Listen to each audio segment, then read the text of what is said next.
ঘুরে গেল খেলা, রায় পেল পাকিস্তান। এবার বিপাকে ভারত। সীমান্ত সন্ত্রাস বন্ধের শর্তে ঐতিহাসিক সিন্ধু পানি চুক্তি স্থগিত করে নয়াদিল্লি। পানিকে কৌশলগত অস্ত্র বানানোর পর দুই প্রতিবেশীর উত্তেজনা চরমে পৌঁছায়। তবে বছর ঘুরতেই আন্তর্জাতিক আদালতের রায়ে উল্টো আইনি ও কূটনৈতিক বিপাকে পড়ল ভারত। বিস্তৃত থাকছে ডেস্ক রিপোর্টে। ঘুরে গেল খেলা, রায় পেল পাকিস্তান। এবার বিপাকে ভারত। সীমান্ত সন্ত্রাস বন্ধের শর্তে ঐতিহাসিক সিন্ধু পানি চুক্তি স্থগিত করে নয়াদিল্লি। পানিকে কৌশলগত অস্ত্র বানানোর পর দুই প্রতিবেশীর উত্তেজনা চরমে পৌঁছায়।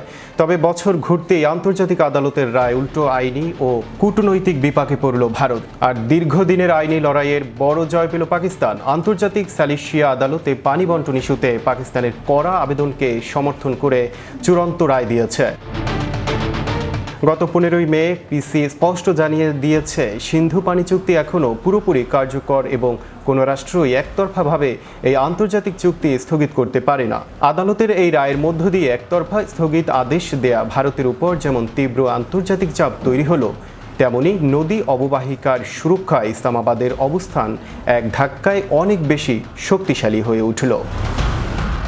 এই আইনি লড়াইয়ের মূল কেন্দ্র ছিল কাশ্মীর অঞ্চলের দুটি বিতর্কিত জলবিদ্যুৎ প্রকল্প। পাকিস্তান দীর্ঘদিন ধরে অভিযোগ করে আসছিল, ভারত নিয়ন্ত্রিত কাশ্মীরের রাতলে ও কিসেঙ্গাকা প্রকল্পগুলোর নকশা এমনভাবে করা হয়েছে যা মূল চুক্তির শর্ত ভঙ্গ করে। বিশেষ করে বাঁধের পেছনে বিদ্যুৎ উৎপাদনের জন্য সাময়িকভাবে পানি জমিয়ে রাখার ব্যবস্থা বা পন্ডেজ এবং গেটযুক্ত স্পিলের মাধ্যমে ভারত চাইলে যে কোনো মুহূর্তে ভাটির দেশ পাকিস্তানের দিকে পানি প্রবাহ আটকে দিতে পারে।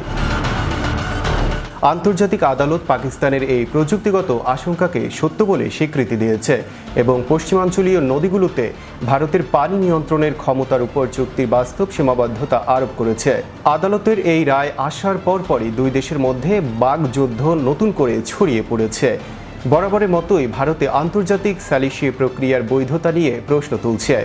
গত শনিবার ভারতের পররাষ্ট্র মন্ত্রণালয় এক কড়া বিবৃতিতে এই রায়কে সম্পূর্ণ বাতিল ও অকার্যকর বলে প্রত্যাখ্যান করেছে।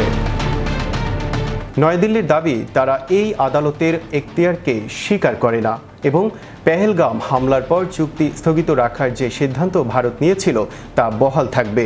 অন্যদিকে পাকিস্তান সরকার একে তাদের বড় কূটনৈতিক বিজয় হিসেবে দেখছে এবং ভারতের উপর বৈশ্বিক চাপ সৃষ্টি করতে বিশ্ব সম্প্রদায়কে কাজে লাগানোর ঘোষণা দিয়েছে।